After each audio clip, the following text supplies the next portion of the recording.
Hello and welcome to Kitchen Counter Crafts. If you like this video, would you please like, comment, share, and subscribe.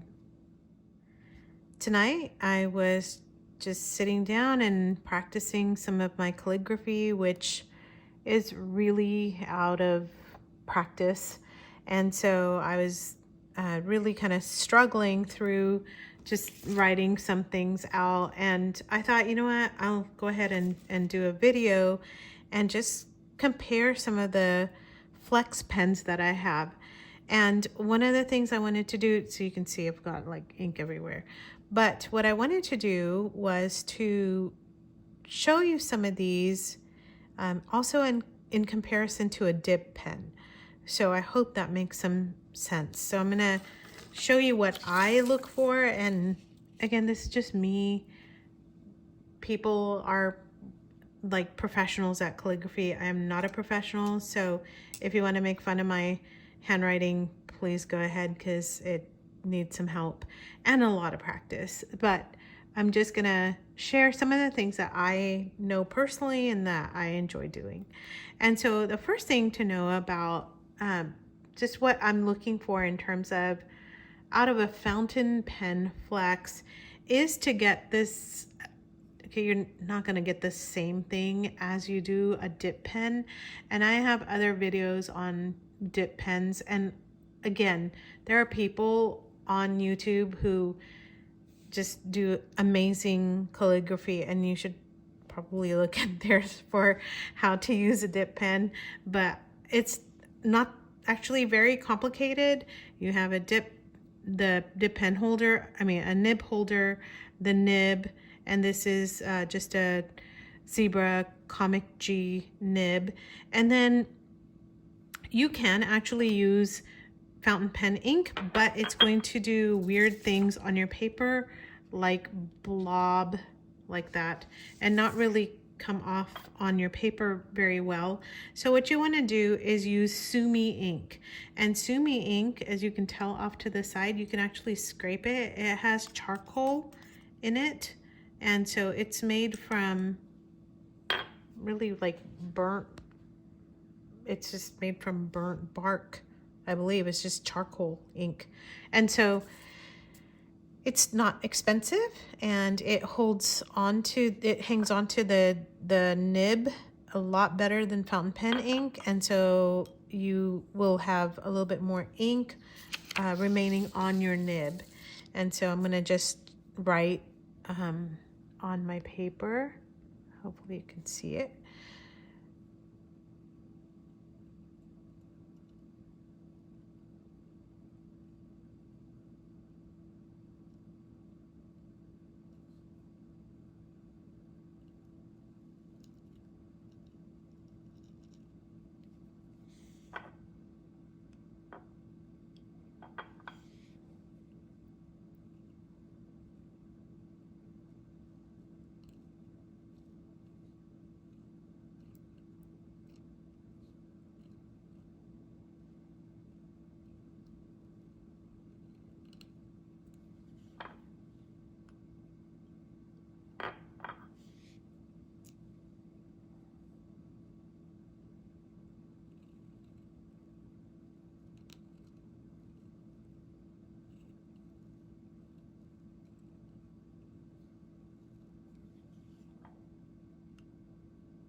All right, so I just wrote this out, and what you're looking for in dip pen use is very thin and thick on the downstroke. And I don't know if you noticed, but I had to dip my pen into the ink like several times.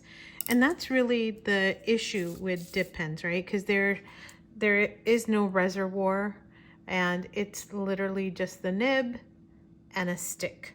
So you dip the nib into past that vent hole, kind of like in a fountain pen. You know, you've got the breather hole, and then the sides are cut so that you can get some of that flex.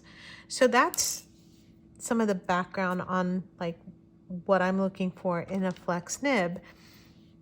So I'm just going to show you my Noodler's Creeper that does not have, it's not cut all the way. Whoa, what just happened? All right, so it's not cut all the way down. It's actually just a regular fine nib. Can you even see that? I don't even know if you could see that.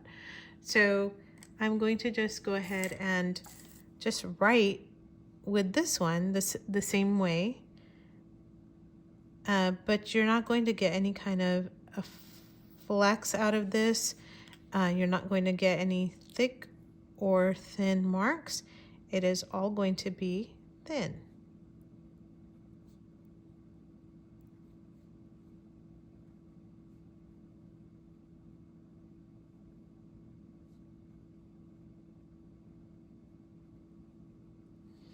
So that's just a regular creeper. I'm gonna just write that on the side. Creeper. All right, love that name, especially on Halloween. This one is dip. Whoops, dip my dip pen. Ooh, lobbed it right on the counter. Can you see it? It's right there. All right. Ugh, ink everywhere again. All right, so now I use my regular creeper. So now I'm gonna go cheapest to most expensive. All right, so this is my Flex Creeper. And both of the creepers are about 20 bucks.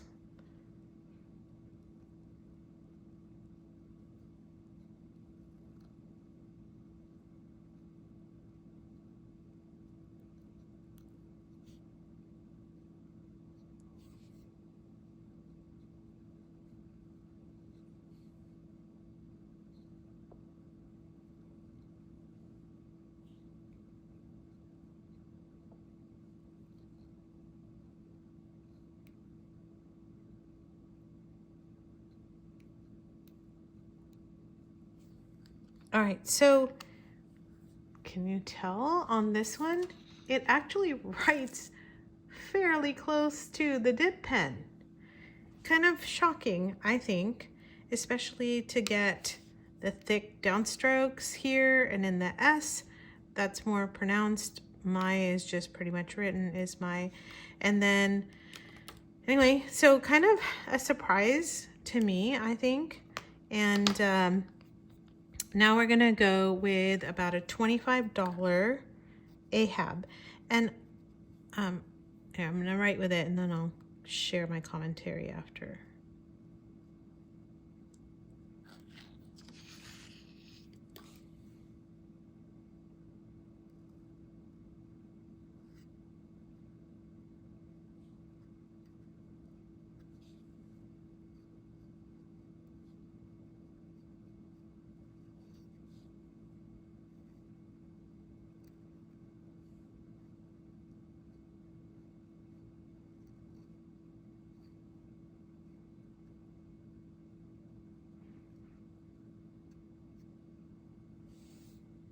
So that's the Ahab, and I'm gonna just tell you that if you look at this, oh, there we go.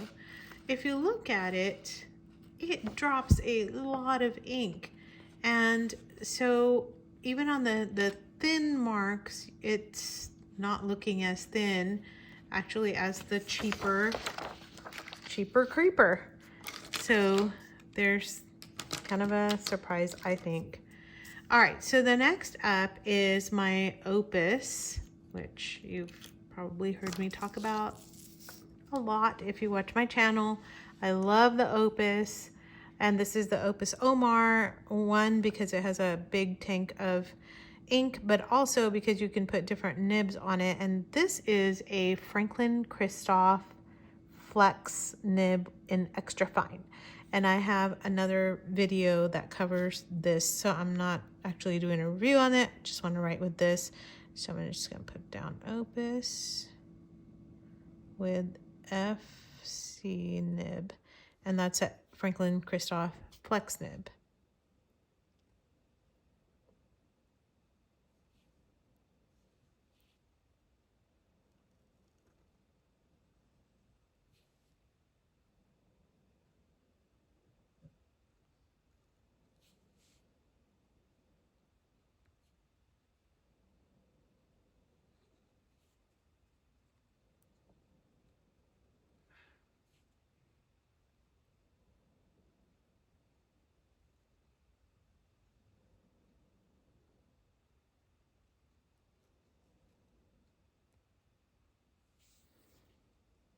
Okay, so another pen that gives super thin strokes, just like the dip pen. So I'm not surprised about that because I have been using this several times a week since I put the flex nib on it. I absolutely love it. And that, by the way, the Opus is about 100.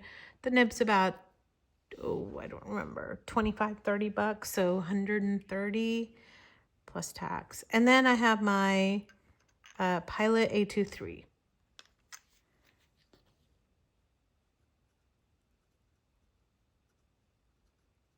And this is with the FA nib.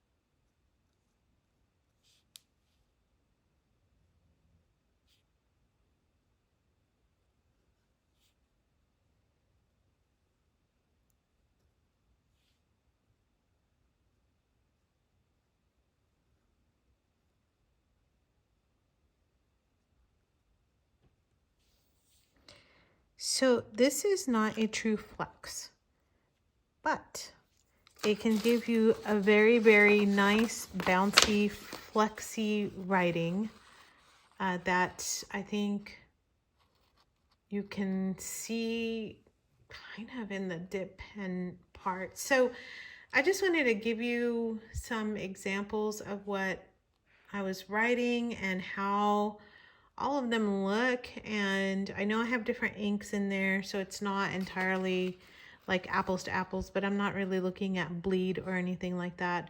I'm just looking at, again, the really thin hairline, and then can it go into like a thicker line. And I have to tell you, I think the one that I feel like matches the closest is the Opus, but that Pilot FA is, I mean, I wish I could have you test this out to feel how all of this feels. The dip pen is like writing with a nail. The Opus actually has a nice feel to it. It's smoother. And then this last one is like butter. So if I was to write a whole, like this is Psalm 23. So if I was to write the entire Psalm 23 out, I can tell you that my hand would be fatigued with all of these pens, but not this one or that Opus nib. So I hope that this was helpful in determining, like, if you're looking for a little bit of flair to your writing and you want to try a flex to go from about dip pen, you can buy the nibs for like $5. So the dip pen is going to be as inexpensive as the Creeper, but if you want to use, have something that you don't have to keep dipping and you can actually write a page with, that's very inexpensive and is similar to the dip pen, I would go with that Creeper Flex. And then if you want to, like, I guess, upskill, you could try the Opus and then the Pilot A23. So I hope that was helpful. I'm going to spend the rest of my evening writing out this lovely psalm, and then not with every single one, but I will probably, I don't know which one I'm going to pick, but I'll post that at the end of this. So stay tuned. And join me tomorrow for Fountain Pen Day, and I'm excited to bring you another video. So I'll see you at the next video. Bye.